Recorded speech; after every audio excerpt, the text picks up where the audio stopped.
Hi everybody, I'm Riley Wilson for the L2P Net and welcome to our Solo Gigger blog. If you're a solo or a duo, it's time to think about restaurants. Why restaurant gigs? I can think of several compelling reasons. The first one is there's no travel. The chances are pretty good if you live in a medium to large size town, you could probably get a restaurant gig within 30 minutes of the house. That means no sleeping in flea bag motels. It means no expensive petrol or gasoline to drive to the gig, and it just makes the whole process a lot simpler.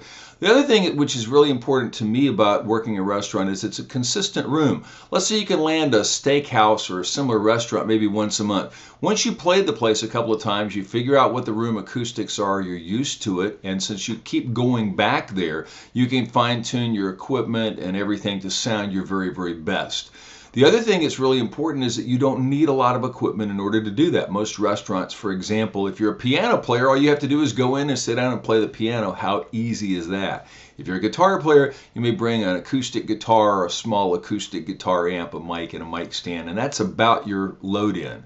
Remember, at restaurants, the other thing I think that's very important to consider is that when you're playing a restaurant gig, people are generally not there to see you. They're generally there to have a steak or have whatever the restaurant offering is.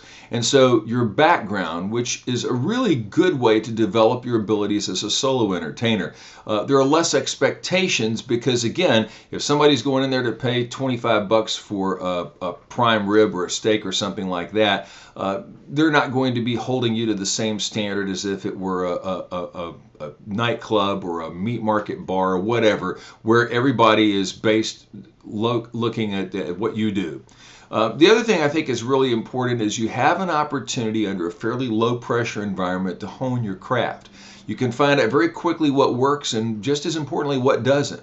So restaurants have several great things to offer, not the least of which is if you work them occasionally, you can, by putting out your cards in a tip jar, not only make tips, but you can hand out cards and book gigs that are often more lucrative elsewhere.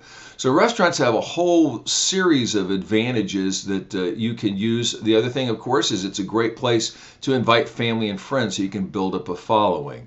As I said, there are many other compelling reasons to get a restaurant gig, and we'll continue to explore these in upcoming columns. Anyway, I'm Riley Wilson for the L2P Net. Stay tuned and stay positive.